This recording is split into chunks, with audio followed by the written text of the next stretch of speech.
Hey everybody, welcome back to the official Nova Scotia Car Show's YouTube channel. We're back for part 3 of our series detailing with JP, so I'll hand it over to JP here. Hi everybody, we're back and we're going to have another look at Dan's 1967 Sinister Wagon, the old 396 SS.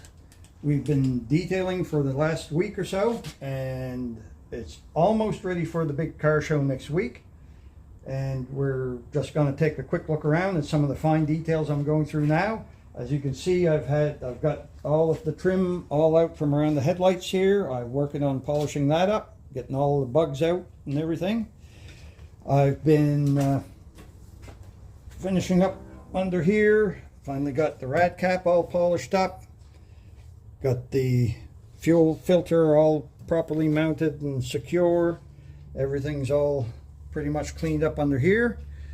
As you look down the side, you can see I've got all and we've got some detail done up in the wheel wells, getting all that cleaned up, cleaning up the underneath of the car. The wiper grill, the cowl grill is all reinstalled, the wipers are all back on, mirrors are back on, polished, all done up.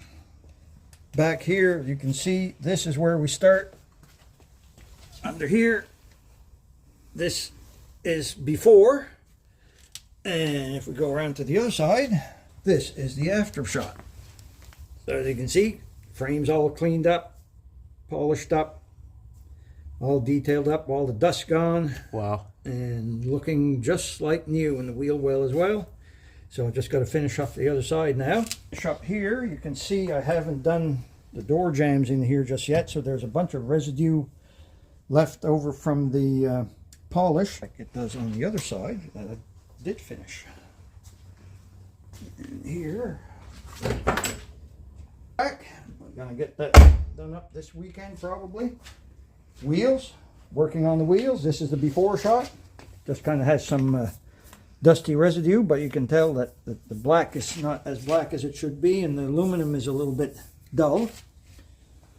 And this is one completed wheel.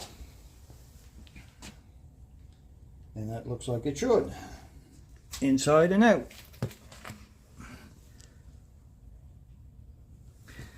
So there we go. Those are the finer details that we're doing up right now, and looks good. It's coming along real nice, so it should be ready and sparkling for the show, and get everybody all excited about it. So I'm going to get this done up on the weekend, and then we'll get you all loaded up.